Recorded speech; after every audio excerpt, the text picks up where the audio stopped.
نحمده ونصلي على رسوله الكريم أما بعد قال النبي صلى الله عليه وسلم ارحموا من في الأرض يرحمكم من في السماء۔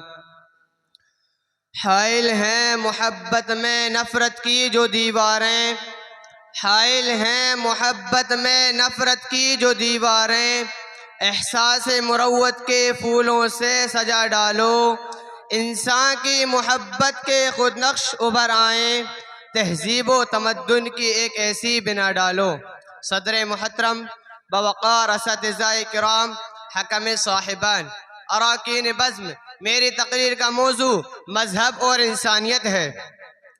باغ ہستی کی ساری بہاریں اور تمام چیزیں اس کی خدمت کے لیے پیدا کی گئی ہیں۔ یہ اس کا کھلا ثبوت ہے کہ انسان کل مخلوقات میں ممتاز اور اشرف ہے، اس لیے کہ انسان میں خیر و شر کا شعور ہے، نیکی و بدی کی تمیز ہے، حق و باطل میں فرق کی صلاحیت ہے، علم و حکمت کے کمالات ہیں۔ ان سب میں اہم اس کے پاس ایک دل ہے جس میں کائنات کا فکر و غم ہے، محبت الہی کا سرچشمہ ہے۔ اگر انسان ان قیمتی اوصاف سے محروم ہو جائے، انسانیت کی تمیز کھو بیٹھے، تو وہ آدمی نما حیوان ہو جاتا ہے۔ جب اپنی بلندی سے انسان اتر جائے، جب اپنی بلندی سے انسان اتر جائے، ایک بوجھ ہے دھرتی کا، بہتر ہے کہ مر جائے۔ یہ طوفان اور تباہیاں کبھی تو زبان کے نام، کہیں قوم اور علاقے کے نام پر، اور زیادہ تر مذہب و ملت کے عنوان پر ہوتی ہیں۔ ذہن انسان کی حدیں اگر اس طرح گھٹتی گئیں، اس زمین پر سرحدیں ہی سرحدیں رہ جائیں گی۔ اگر ہم سنجیدگی سے غور کریں تو انسان ظاہری طور پر تو مختلف نظر آتے ہیں، لیکن بنیادی طور پر سب کے سب آدم کی اولاد ہیں۔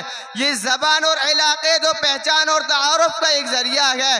دنیا کا کوئی مذہب انسانیت کی بے حرمتی، ظلم و فساد کی اجازت نہیں دیتا۔ کبیر داس نے کہا ہے، ایک دوسرے کے ساتھ پریم اور انس کا برتاؤ کرنا ہی سچا دھرم ہے۔ سب دھرموں کا پرماتما ایک ہے اور ہم سب اس کی اولاد ہیں۔ گرو نانک نے زندگی بھر اونچ نیچ، ذات پات کا فرق مٹانے، رحم دلی، ایمانداری، پیار اور محبت کا سبق دیا ہے۔ وہ کہتے تھے، ہندو مسلم ایک مالا کے من کے ہیں، آپس کے یہ کینے جھگڑے دھندے پاگل پن کے ہیں۔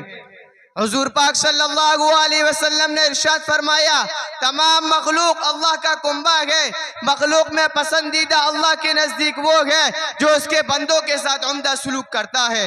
حضور پاک صلی اللہ علیہ وسلم نے ارشاد فرمایا، رحم کرنے والوں پر خدا رحم کرتا ہے، تم زمین والوں پر رحم کرو، آسمان والا تم پر رحم کرے گا۔